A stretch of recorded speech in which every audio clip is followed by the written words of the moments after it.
Hi everybody, Teachey here. What you are watching is an instructional video on making instructional videos.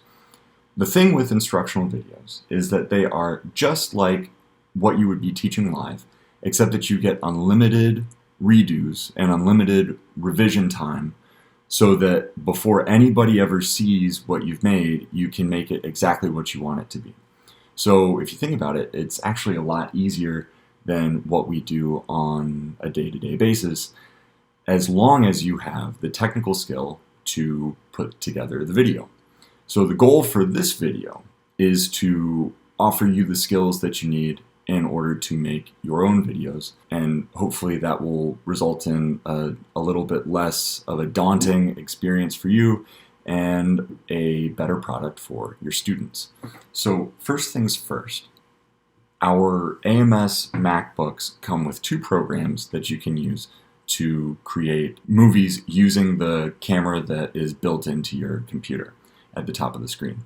One is called QuickTime Player. That's actually what I'm using for this screen grab right now. So I'm not going to use it for that. But I also typically don't use that anyway. For this purpose, I use Photo Booth because I find that it's a really user-friendly interface, and the video quality, I think, comes out a little bit better than what you get with QuickTime. What you want to do if you're going to make an instructional video is you probably want to go to the record a movie clip, or record a movie clip. Once you've selected this option, once you press the red button, it's going to go ahead and start recording. It's going to count down from 3 and then record. This is the part where it feels like a little bit of pressure, because like once you hit record, it's going to film you talking and perhaps making a mistake, perhaps like stumbling over your words. The good news is I'm going to show you how to edit that later. So what I will sometimes do is just press record, take a second to collect myself, and then get started. And then just be prepared to do some editing later on. A few things to keep in mind before you even press record include the following. A lot of our students are already spending hours and hours on YouTube, which means that they already have an eye for production value, and they will notice if you go the extra mile to create a video that has better than bad production value. The way to do that is to just pick a neutral background so that you don't have anything distracting going on behind you. Pick an area where there won't be a whole lot of sound bleed from whatever's going on around you. So if you can find a quiet corner in your home, that's usually going to be better than trying to film something at a coffee shop. And when you set up your camera, or you set up your computer or your phone, if you can choose an angle that is at or slightly above eye level, that is going to result in a better framed shot than something where you're like holding your phone below the level of your chin, which is not typically a very flattering angle. When I press record, all I'm going to be doing is trying to give my best mini lesson that I would give live, meaning I'm going to make sure that students know what the lesson is about at the very beginning. I'm going to make sure that they have some idea of what the learning activity is, and I'm going to make sure that as I go, I'm checking in on the agenda that I outlined in the beginning so that they just know where we're at the entire time. If there are any key terms, I'm probably going to put those into the video in post-production. One other thing to keep in mind is that if you use YouTube as your medium for getting the videos to your students, YouTube will automatically transcribe all of your videos for you. A lot of our students benefit from being able to see the text scrolling through as they watch the film, so keep that in mind. Okay, so here we go. Hello, in today's lesson, we are going to be working on a good, solid, flexible bow hand. So already I've made a mistake that I'm going to go back and take out in post-production. So I'm going to let the film roll, and I'm going to try that again. Hello. Today we are going to be working on building our flexible bow hand. We're going to start with the bunny with the overbite, we're then going to work on fitting our bow into that framework, and then we're going to practice keeping the bow in between the fingerboard and the bridge when we take nice, long, smooth, even bows.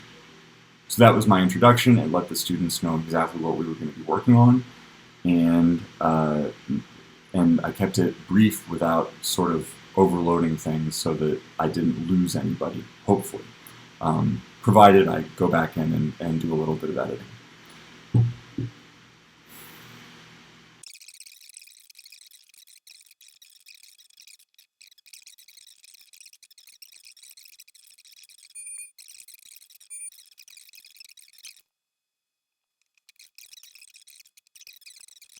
So when I'm done, I press stop, and then the hard work begins. For the purposes of these instructional videos, I found I have everything I need in iMovie. So at this point, I'm going to go to Create New Movie. I'm just going to drag this from Photo Booth into the frame down here, and then I'm going to zoom in a little bit. That will allow me to get started with my editing process. The first thing that I'm going to do, because this is something that we seem to get automatically with iMovie, when you load something in from Photo Booth, it crops it. I'm going to go back to fit, because there might be something that I was counting on being able to see in the frame. So again, you go up to this box here, and then it's going to have crop to fill selected. You're just going to go back to fit. Okay, so go back to where I was. Made a mistake that I'm going to go back and take out in post-production. So I'm going to let the film roll, and I'm going to try that again.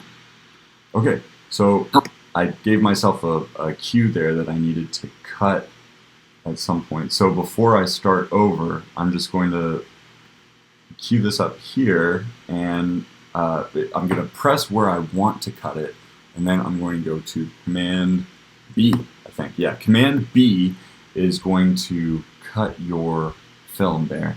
Now this part back here, I don't need it, so I'm just going to press delete, and it's gone. And just like that, I've trimmed my mini lesson. Probably I've already gone from developing to developed.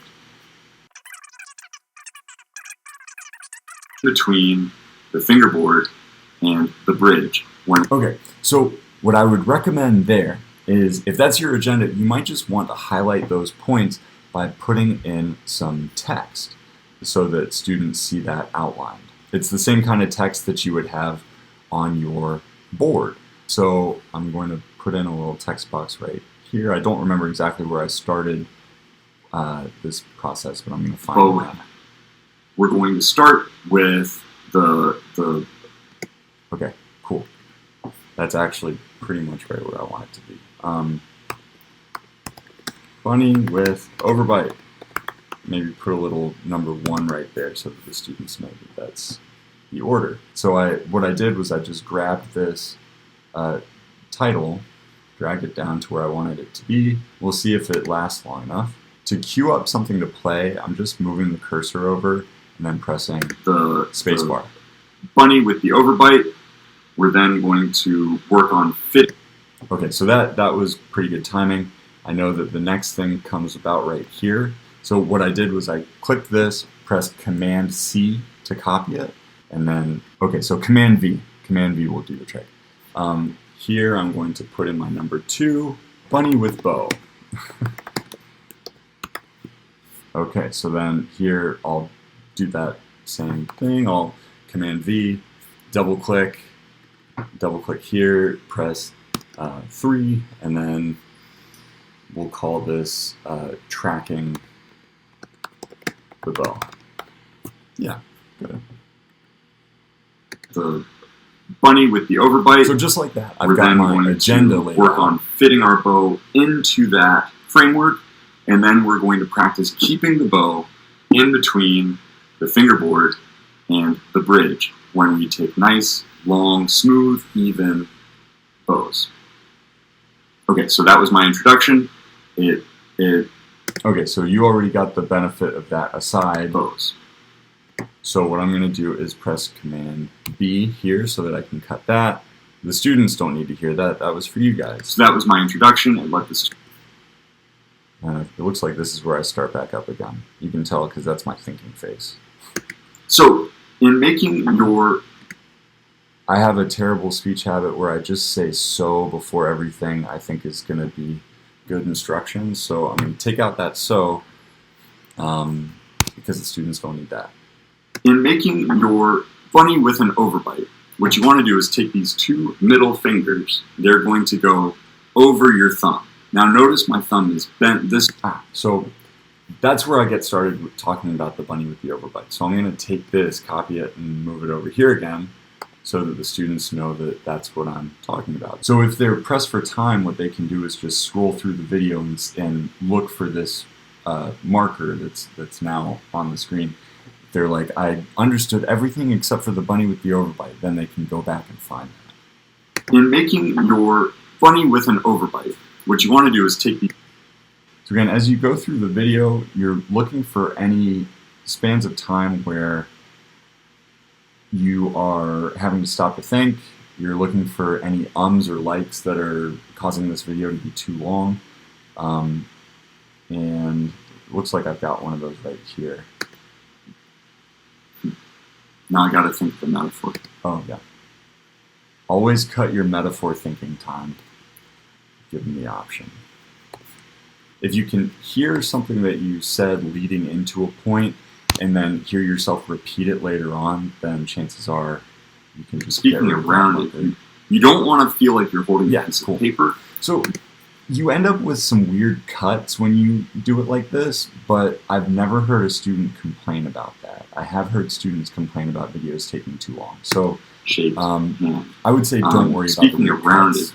You don't want to feel like you're holding a piece of paper. You really want to feel like you're holding...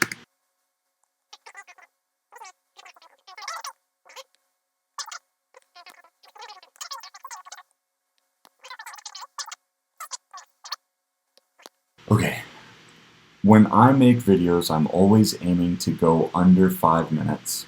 The reason being that that is the attention span of pretty much everybody. It's not just the youngest students. It's like college and grad school students can't keep their attention on something for more than 5 minutes unless it's really, really interesting. Just in the off chance that my video is not really, really interesting, I try and keep it under 5 minutes. It pushes me to make sure that I'm including only the most important details, keeping them as concise as possible, and it also ensures that I don't lose any students because they are bored. Now, the great thing about this process is we don't have to worry about going too fast for students, because as long as you teach into the use of play, pause, rewind, fast forward, you really give the students the capacity to take their own pursuit of their zone of proximal development into their own hands.